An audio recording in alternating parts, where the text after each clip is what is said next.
François Zocchetto, sénateur de la Mayenne, président du groupe centriste du Sénat et président également du groupe d'amitié France-Italie du Sénat.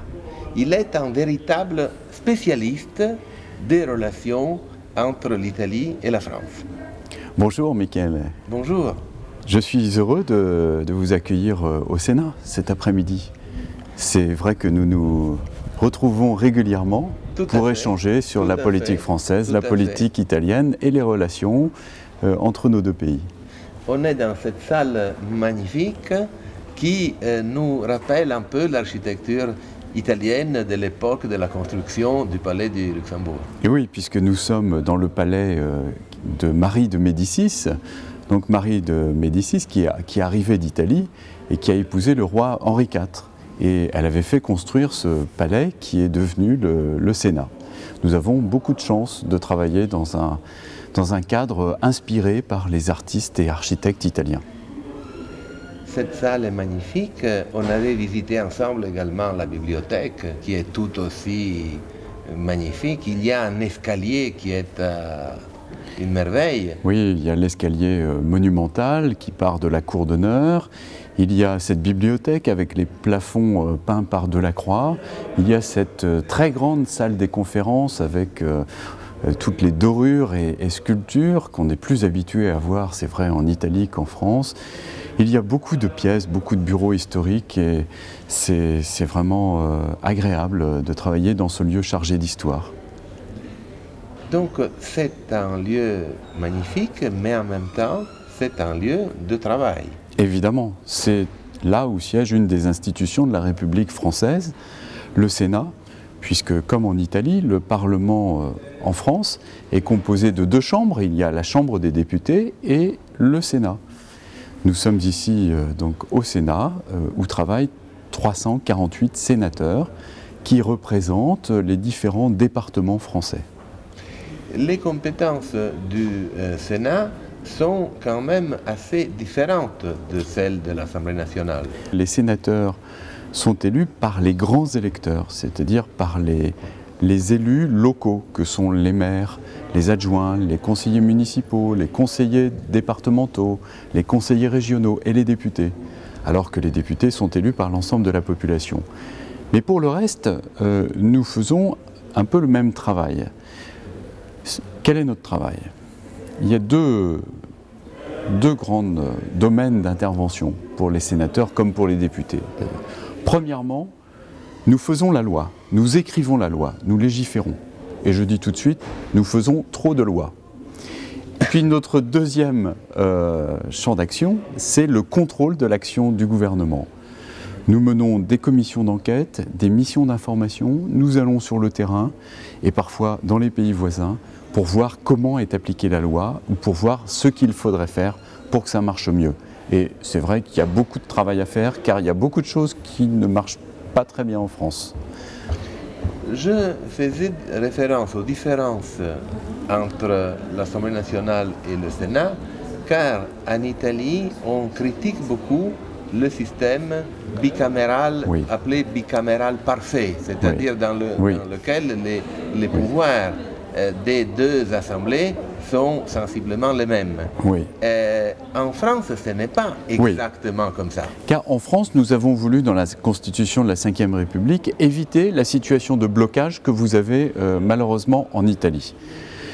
Et donc, lorsqu'il y a une divergence de vues concernant un texte de loi entre l'Assemblée nationale et le Sénat, ce sont les députés qui peuvent avoir le dernier mot. Sauf pour des lois constitutionnelles ou des lois touchant à l'organisation des pouvoirs publics pour lesquelles il faut un accord parfait.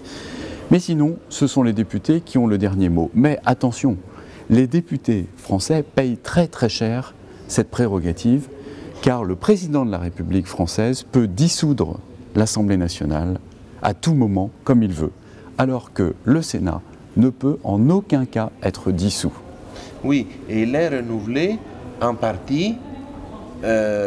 Oui, le Sénat est renouvelé, les mandats des sénateurs durent 6 ans, Oui. mais le Sénat est renouvelé par moitié tous les 3 ans. Ouais. C'est volontaire, c'est pour assurer une certaine stabilité institutionnelle et éviter qu'il puisse y avoir des risques de, disons-le, de coup d'État tout simplement. L'histoire nous a fortement marqués et les constituants de la Ve République ont voulu se donner le maximum de chances pour avoir une stabilité des institutions et éviter qu'un personnage puisse prendre tous les pouvoirs dans notre République. Oui, donc le Sénat connaît un renouvellement partiel, Oui, alors que l'Assemblée nationale est renouvelée en entier. totalement. Voilà. Elle est totalement renouvelée. Tous Il y a les donc 5 ans, sauf dissolution anticipée. Voilà. Alors, ce qui explique des changements de majorité violents à l'Assemblée nationale, avec le balancier qui change régulièrement. Au Sénat, c'est plus stable, mais ça ne veut pas dire qu'il n'y a pas d'alternance politique. La preuve, c'est qu'il y a 2 ans, la présidence du Sénat est passée à gauche, alors que précédemment, le président était issu de la droite ou du centre droit. Voilà. Vous faites partie et vous présidez le groupe centriste, autrement dit, là je parle à ceux de nos auditeurs qui ne sont pas trop politisés, disons, donc vous n'êtes ni, pour parler simple, disons, ni à droite ni à gauche.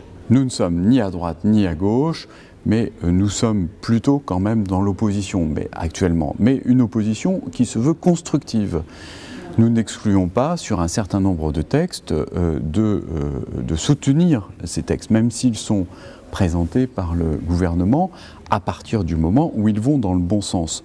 Souvent aussi, ce que nous cherchons, c'est à convaincre le gouvernement du bien fondé de nos positions, de façon à ce que le gouvernement et la majorité de gauche modifient son texte et qu'il y ait un texte de consensus. Mais force est de constater que souvent, nous ne sommes pas écoutés, malheureusement, et à ce moment-là, nous ne votons pas les textes. Donc on peut, en simplifiant, dire que nous sommes plutôt centre-droit. Voilà. Voilà. Donc vous souhaiteriez peut-être une collaboration Oui. plus étroite. On souhaiterait qu'en France, il y ait moins de bipartisme, car nous pensons que la société n'est pas forcément tout d'un côté ou tout de l'autre. Il y a beaucoup de gens en France, comme en Italie, qui sont modérés, qui sont des gens raisonnables. Ils ont des idées, mais ils savent bien que nous sommes faits pour vivre ensemble et que ce qu'il faut, c'est trouver des solutions pour la vie quotidienne, pour que la vie économique puisse prospérer, essayer de lutter contre le chômage, les problèmes sociaux. Ça, ce sont les questions de la vie quotidienne, le pouvoir d'achat. Et là-dessus, on devra avoir un consensus. Dans des démocraties évoluées comme les démocraties européennes, on devrait avoir un consensus. Mais la France a l'habitude de chocs frontaux difficiles entre la gauche et la droite. Bien sûr, bien sûr. Donc, j'avais démarré cette conversation en rappelant que vous êtes un véritable spécialiste des relations franco-italiennes. Et cela se doit à votre expérience politique et parlementaire, mais se doit aussi à votre origine italienne et au fait que vous avez toujours conservé des rapports, disons, continus et profonds avec l'Italie. Je fais partie de ces très nombreux Français qui sont des inconditionnels de l'Italie, qui aiment l'Italie. Et aussi, comme beaucoup de Français, j'ai des racines italiennes, puisque mes ancêtres paternels ont quitté leur village du Piémont, du nord du Piémont, à la fin du XIXe siècle, et sont venus s'installer dans l'ouest de la France. Et la particularité, c'est que dans ce village qui s'appelle Postua, nous avons, nous les descendants des Piémontais, nous avons quasiment tous gardé nos maisons. où nous retournons depuis 4 à 5 générations, dès que nous pouvons. Donc moi je vais plusieurs fois par an, dès que je peux, je retourne dans mon village et c'est l'occasion de liens étroits avec les Italiens de la région. Oui, j'ai eu la chance d'assister une fois à un événement lié à votre village d'origine, ici au Sénat. Et c'était en effet très intéressant et même émouvant de constater à quel point cette communauté italienne et française à la fois reste soudée. Absolument, nous nous retrouvons tous les ans à l'occasion du week-end du 1er mai. Nous, tous les descendants des gens de Postua qui ont choisi de venir en France et qui s'y sont établis. Donc nous étions 400 le jour où vous êtes venus. Et c'est vrai que vous avez pu avoir à juste titre l'impression d'un groupe très soudé. C'est presque une famille, quoi. Et nous sommes très heureux aussi que nos amis, qui sont aussi souvent nos cousins italiens, participent à ces réunions. Je crois vraiment beaucoup dans les rencontres entre les Français et les Italiens. J'essaye aussi de développer ces rencontres avec mes collègues parlementaires de la Chambre des députés ou du Sénat italien, car on a coutume de dire que nous sommes les 2 pays les plus proches d'Europe. Mais quand on est trop proche, parfois il y a des petites incompréhensions qui se suscitent. C'est comme dans les familles, quoi. Il y a des petites querelles, des petites mésententes. Et si nous voulons mieux nous comprendre, il faut nous rencontrer régulièrement.